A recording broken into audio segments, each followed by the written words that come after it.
first is King's Memorial United Methodist. It originally began out of First Methodist, which is on the corner of Canal and Lafayette. After the Civil War, some of the members decided that they wanted to stay with the Northern Methodist Church. And they then moved to Market Street and Oak Street.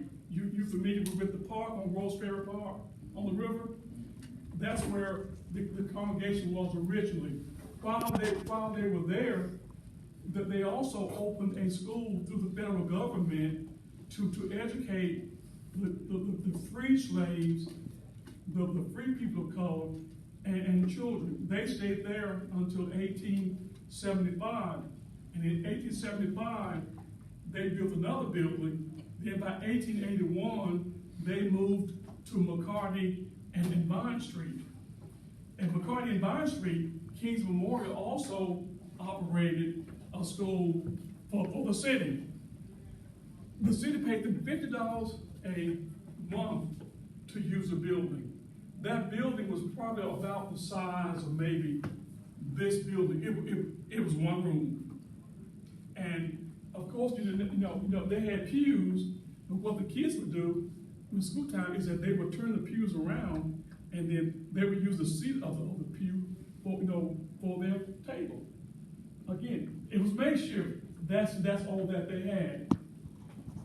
Four of the 5 city councilors in Decatur that were men of color came from King's Memorial. Miss Ethelene Banks, who's a retired educator, she's deceased now. The school Banks Goodell was named for her on the Banks side. Her grandfather was a city councilman, and her father was very active in civic work. And the house that she was born in is still standing in Old Town. And her mother was born in 1873 and born in the same house.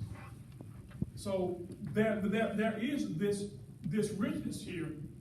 During World War I and World War II, oftentimes many of the churches would host the veterans who would come back from war.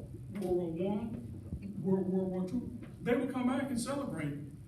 A lot of your music, you ever heard of Alabama A&M's choir or Oakwood choir or Tuskegee choir? Well, those choirs will come to Decatur and they will sing at these various buildings. The second building I want to talk about is the First Missionary Baptist Church. It's on the corner of Sycamore and Vine Street. First Missionary Baptist was built in 1919 and 1921. Before that land is where St. Anne's Catholic Church used to be. First Baptist bought the land, and they hired W.A. Rayfield, who was the second licensed black architect in the United States. He designed that building for them. They have some of the most expensive stained glass windows in the state of Alabama that many of their members contributed to. If you ever gone to Birmingham, are you all familiar with the 16th Street Baptist Church that was bombed in the 60s? Kind of sort of, well, First Baptist is a miniature 16th Street Baptist Church. Dr. Willis Sturz, who was the first black physician, was a member of that church. He graduated from the University of Michigan in 1888 in med school. He came to Decatur by 1890. And by coming here, he also established a cottage home infirmary. Do you know that his infirmary predated Decatur General? He also had a nursing school where young ladies could come to the nursing school. They would pay for the uniforms, they would pay for their books, and also find suitable employment for them. His wife was also a newspaper editor of the Guardian newspaper. So they were a very, very influential family. In 1914, Dr. Sturz was one of basically 12 men that owned an automobile in Decatur, Alabama. Decatur is not the size that we see today. historically, Decatur was a village. We may have had maybe 600 people that lived in Decatur. And most people walked or they rode in a wagon. So imagine if you were one of the 12 people that owned an automobile. Wouldn't that be interesting? So they had that kind of wealth. The Sykes family also were members of the First Family. On the old Moulton Road, there's a Sykes cemetery to the left. If you go up that way, well, the Sykes family in 1901 purchased that land for a cemetery. How many of y'all have taken history classes? Most of y'all have had history? Alabama history? Now, Alabama history, you have, okay. In 1901, the state of Alabama passed a very rigidly segregated law that said that all races by school, cemetery, whatever, that everything must be segregated. The city cemetery, which is on Memorial Drive in Washington, is the oldest cemetery standing. There are blacks who have plots there. But after 1901, if you were a person of color, other than your family, you could not sell your plot or give your plot to another black person. So that's when Sykes Cemetery became in existence, because blacks had nowhere to bury. Sykes also had the first funeral home in Decatur for persons of color. So you're familiar with Reynolds Funeral Home? Reynolds came in 1929. Sharpley, that's on Rebel Street, is a much younger funeral home. So you can see how all of these buildings are in what's called Old Town. So what do people do for fun then? Well, they had civic clubs. Again, they would attend musicals. They had reading clubs. The men had brass bands. So again, you think, remember that there was no television. There were no cell phones. There were no music. What they do all day. They read. They amuse themselves by reading, and by sharing. I want to pass out some pamphlets for you all, if you all would receive one, and would give some more information about Old Town, and we can discuss those. If you raise your hand, we'll make sure you get one. Okay? Who would like one? You're not obligated if you don't want one. If you raise your hand, she will. This will give you information about Old Town congregations, the businesses, the politicians. There is a map on there that if you would like to take a walking tour or drive around, you also could use that map as well.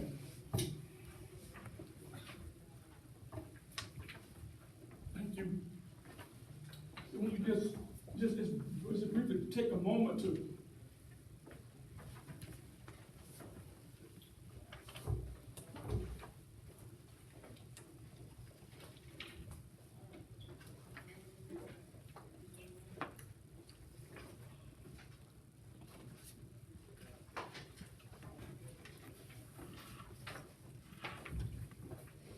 how many of you know where the Morgan County Archives is located? The Morgan County Archives is a great place to visit. It is on Vine and Bank Street. It's right across from NCC, right across from there, if you're downtown. And in it, there is a Scottsboro display. If you're from Decatur or even Lawrence County, if you want to study the genealogy of your family, you can do it there. If you have family that lived in Decatur in 1913, 1914, we can go right to a book and tell you what street that they lived on, tell you exactly what their occupation was, and sometimes how long they had been living there. So if you ever really wanted to really study genealogy, and again, it's the study of your ancestors. How many of you have ever written about an ancestor, or grandparent, or parent? You know, who served during the war? Maybe someone who was maybe someone who was one of the first voters, voters in Decatur. Someone who did something great in their church. Well, that's what the archives is for, is to help you to discover, because if you don't know who you are, then it might not be that easy to really know where you're going. Have you ever noticed that sometimes we all know about movie stars and athletes, and sometimes we ask, well, what's your grandmother's maiden name? I don't know. When one of our friends was teaching school, she asked the little first graders, well, what's your mother's name? Mama. This they call her was Mama. But again, it's important to know your mother's maiden name. That's her name before she was married. Your grandmothers, their names before they were married. And you may discover some very exciting information about your family. I help people to discover that sometimes one of their ancestors was in the Union Army. In Decatur, the 106th Union Army was organized right here in this city. And there are persons who had people in the Union Army. So this pamphlet then is really help you to sort of get a handle on and even you say, well, I'm not from Old Town, but it's really great to have that information. Any questions so far about the pamphlet?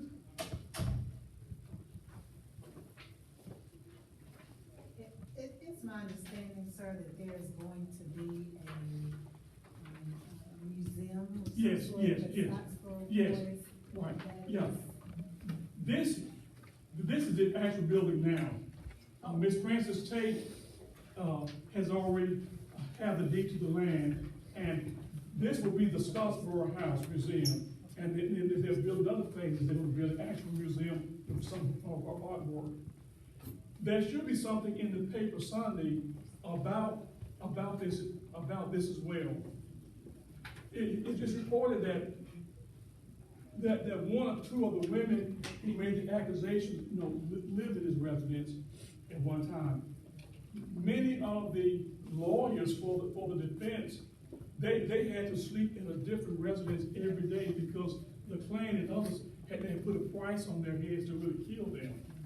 So this was a very turbulent period in Decatur. The Scottsboro trial, if some of y'all would Google that, you will discover that the Scottsboro trial was one of the most significant trials in the United States. It really went international. By that, if any of y'all plan on being a lawyer, you will have to know about the Scottsboro trial. Because out of that trial came the ruling that you must be judged by your peers on a jury. And also said is that no prosecutors can really remove people because of their gender or their race. So if you plan on being a lawyer, it's better to really get a heads up on the Scottsboro trial. And again, at the Morgan County Archives, there is a wealth of information. Even some great pictures about that. Any other questions? I don't mind, please. Yeah, please ask. Will there be, Is that okay, Joyce, checking out? She just went to the bathroom. Is that okay? She just went to the bathroom. she'll be back, she went to the restroom back here. I visited with a group of students from here a couple of years ago at Scottsville Wars Museum in Scottsville. Yes. Any of the memorabilia, the similar? No, totally different. Okay. Totally different. But see, again, the Scottsboro Museum in Scottsboro, they don't have one trial, but the major trial was held here, and, with Judge Horton was held here. The men were arrested in paint wrong, but they transported them there because, that was a county seat. But Decatur really has the legacy of that, and sometimes they don't understand that. Well, how can y'all be from Decatur? Well, because they did that because that's where they had the first trial. But the major trials were held in Decatur. What's the projected time? Well, we hope to, because I'm on the board of that, but we hope to maybe have the first phase maybe in the next year. I think we have 5 years with the city, to really have it all complete. And at the dinner, 9 of Judge Horton's descendants came, and they're excited, and we plan on having a George Horton room, in this residence. So it's really going to be something that we can be proud of in Decatur. We have Fort Mallow, and we have the Cooks Museum, we have the railroad, and we think this will be a great addition because museums really sell. Montgomery's doing a great job of that. Montgomery has really done well. Birmingham not so much, Selma not so much, but Montgomery has really utilized, all that they went through. And again, we indicate we have a rich history, and it's really important to really know about our history, and to know where it's located. And also at the site cemetery, which is on the old Moulton Road, but there are also Union Civil War soldiers that are buried there.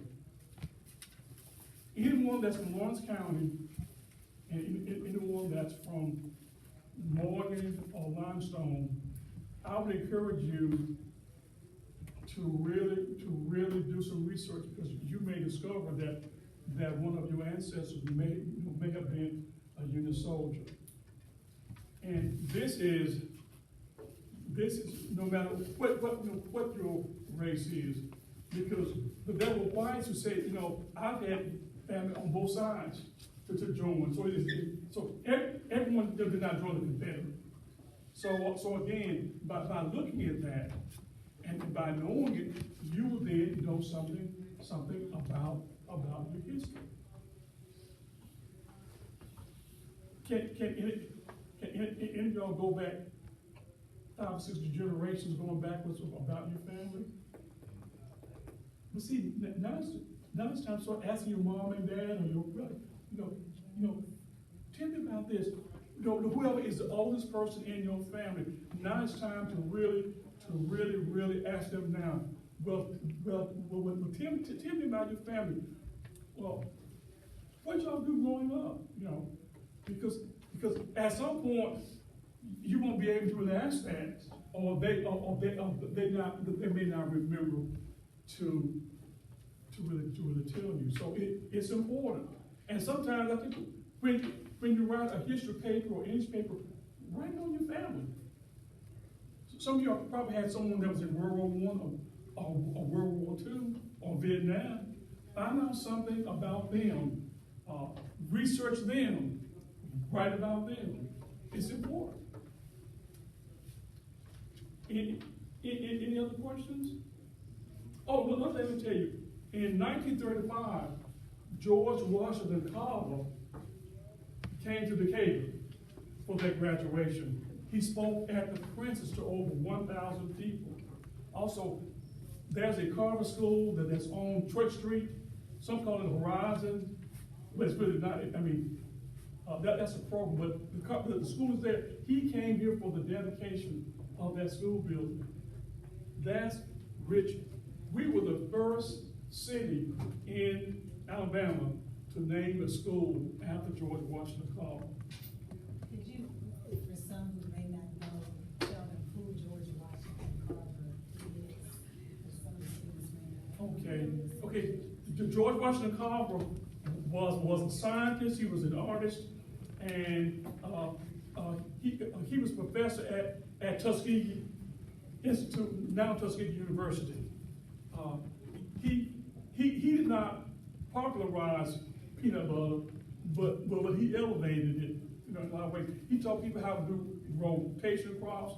He could take a sweet potato and say you can make dye out of it, cosmetics. So he was a very, very prolific scientist. He was friends to Henry Ford, all the presidents who really came to really seek his counsel. And again, he came here, and because we were naming an elementary school, in his honor.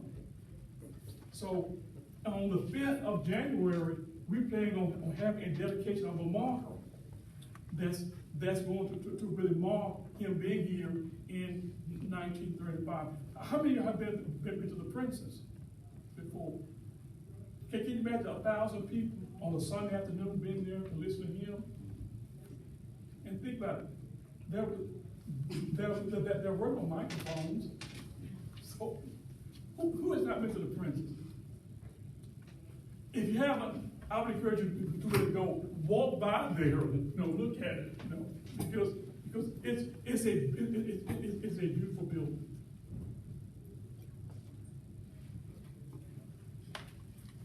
Anything else?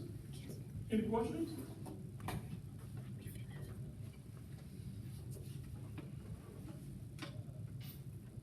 No. This pamphlet, if you take time to really look at it, I think will be very helpful, will be very informative.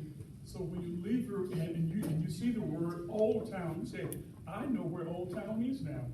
And I know some of the churches that are there. I know some of the buildings that used to be there. I know some of the buildings that have been there before, because it is Decatur's history. And if it's Decatur's history, it is our history. Well, I thank you for your participation and your interest. You have been a good group. And I guess that